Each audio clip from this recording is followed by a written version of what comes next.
Welcome back. We just got an Ashes of Creation development update stream yesterday, which means it's time for a news video. If you're unfamiliar with this game, stay tuned, for I will be covering this game in depth to help explain everything. I already did a video on the races and classes. Links to that will be below. Also, links to my Twitter and my Discord server will be below. I'm linking everything these days. Let's get right into it.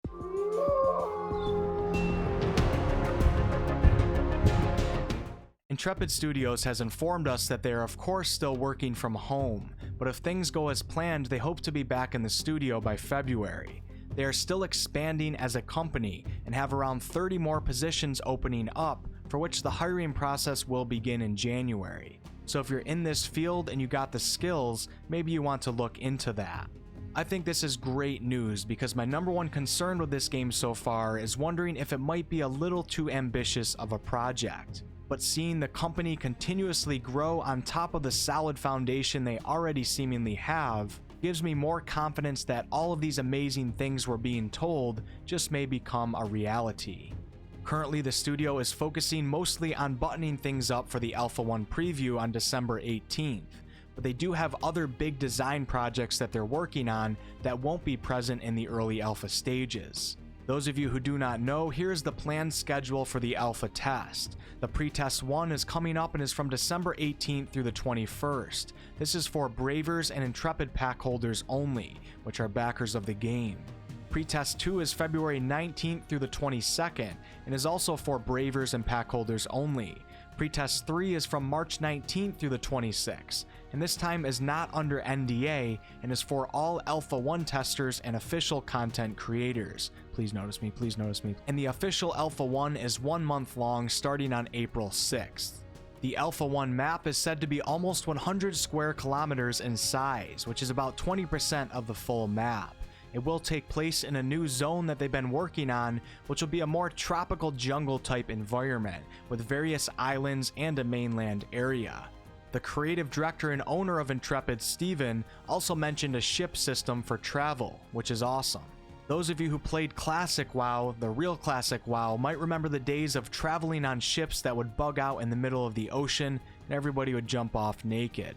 Great times. I'm really excited to see what they actually do with this, but it will not be in the game during the first alpha test in December. Players will instead be using teleporting NPCs to travel to different islands, but it was also mentioned that the swimming mounts will be in the alpha, so you could actually attempt to make the journey that way. It will be quite the trip though. The studio is also currently working on a big stats revamp for the game. They're changing up and tuning how some of the stats will work, how they relate to each other, and more. But these changes and updates will not be in the game until at least the February alpha test preview. In terms of combat, Jeff Bard, the lead game designer, has told us that they feel they have a pretty good foundation for the combat so far, but are certainly not done working on it.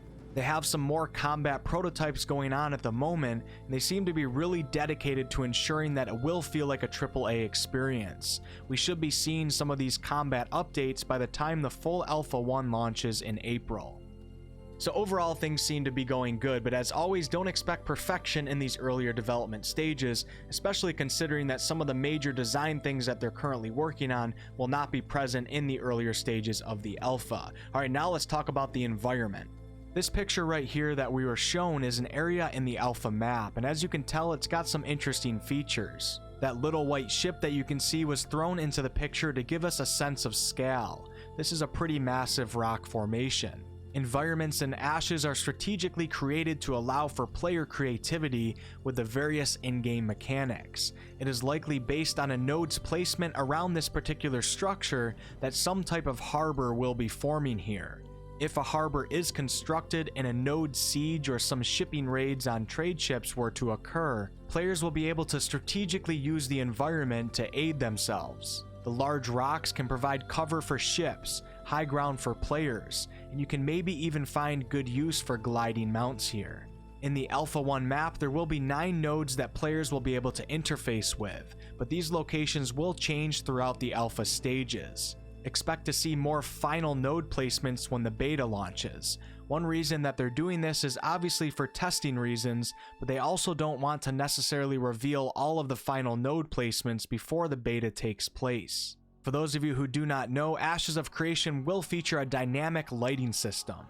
The sun will rise and fall, and we will experience some beautiful sunsets. The studio has kept the lighting more static in the past for design development reasons, but now they're working hard on creating what they want to be the final product, and I have to say it's pretty cool to see. Who doesn't love a good sunset with all your clothes in your inventory? What? We also got to see some pictures and footage of some of the in-game lower level armor. Right here is some Kalar human armor at level 5, and then some more Kalar human armor at level 15. We also got to see some tier 1 armor from the Empyrean elves, and the upgraded look at tier 2, which is level 20 from what they said. These armor sets look nice, and I really like that they're not overly done. There's a beautiful, simplistic look to them, which I'm sure will get crazier as you get into the higher tiers, but it seems like this game is going to be fairly grounded in terms of how crazy armor is allowed to look. You will be able to mix and match armor pieces to your liking, but there will also be set bonuses to keep in mind. Maybe you want to run with 2 or 3 pieces from the same set to get certain bonuses, or maybe you want to go all in to take full advantage of a set. It will be up to you. There will also be some armor pieces that have cosmetic slots, not all but some, that will allow you to change the appearance of the armor. I would think maybe of Elder Scrolls Online here, but in a more controlled, limited way. I think Intrepid is trying to find a sweet spot between allowing people to have fun with costumes and gear customization, but also not wanting it to end up taking away from the experience of having to actually earn cool looking gear, such as in raids.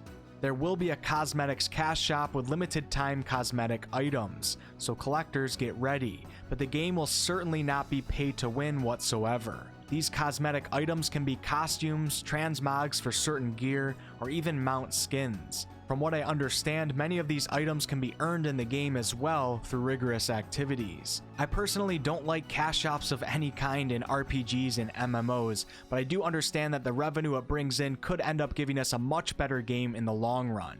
This game also doesn't have a box price, it will be subscription based. As I said before, Intrepid Studios is being loud and clear that there is no pay to win going on here. The last part of this video, I'm going to go over the topics and answers from the Q&A that was presented to us. Some of this information is already out there, but Intrepid definitely helped explain things better.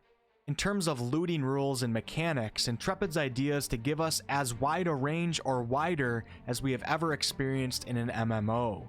There will be many options for how players are able to obtain loot, and many times it will be up to the party or raid leader to decide on these rules. There will be a free-for-all loot system, meaning whoever picks it up. There will be a roll for loot mechanic, vote for loot, and more. I think there's a time and place for many different looting mechanics, and it seems like Ashes of Creation will provide us with many options. Now let's talk a little bit about PvP. A question was asked if there are ways to wage indirect war when pertaining to node wars, such as military nodes sending out raiding parties, or an economic node disrupting trade. Basically, this person is asking if you can screw over another node outside of the actual activity of a full-on war.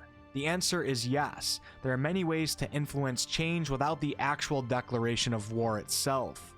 There will be many opportunities to interrupt caravans with trade that go in and out of cities. There will be opportunities for citizens to come together and disrupt other nodes' achievements, such as downing raid bosses and more.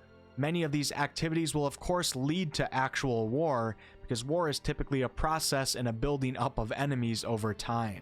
On this same subject, someone asked about the PvP flagging system when pertaining to the open world. Just keep in mind that we're not talking about formal PvP systems in this question, such as node wars, guild wars, arenas, castle sieges, etc. This is strictly about being in the open world. Everybody in the game will be a non-combatant by default, which means not flagged for PvP. This doesn't keep you safe from PvP, however, but instead makes it so that if you die while you're not flagged, you will only suffer the game's normal death penalties. The way that a player becomes flagged for PvP in the open world will be by actually striking someone. When this happens, a player's color will change to purple, indicating that they're flagged for PvP, and they're now open to attacks from all players. Non-flagged players who attack a flagged player will not be flagged themselves. If you do strike an enemy player and become flagged and end up killing other players or die, you will get something called corruption. Corruption does various things to your character, such as dampening your skills and stats, increasing the chance of you dropping carried raw materials and gear when you die. Bounty hunters will be able to see your location on the map, and more. So when you die when you're flagged for PvP, you lose a hell of a lot more than you would if you were not flagged, and also you just become generally weaker over time. The corruption system is designed to add some real risk to engaging in this open world, less formal type of PvP, and make players think twice before ganking someone. It's supposed to be a risk versus reward system. If you want to engage in this type of activity, you will take on some real risk. It will certainly be interesting to see how this actually plays out, because there is of course a delicate balance in terms of making everyone happy when you get into open world PvP mechanics. I will go into detail on all of this on a PvP dedicated video in the near future. The next question that was asked was regarding to open world raids and how the difficulty level will scale in situations where players might form groups or come together in numbers higher than the encounter's expectations. The answer to this was that they're still working on this and will be testing mechanics throughout the alpha and the beta, but right now they have plans to increase environmental hazards and AoE effects when player counts exceed the expected numbers, and it may actually become even more difficult with too many players present. Enemies designed for open world raids will be different than ones designed for instance raids.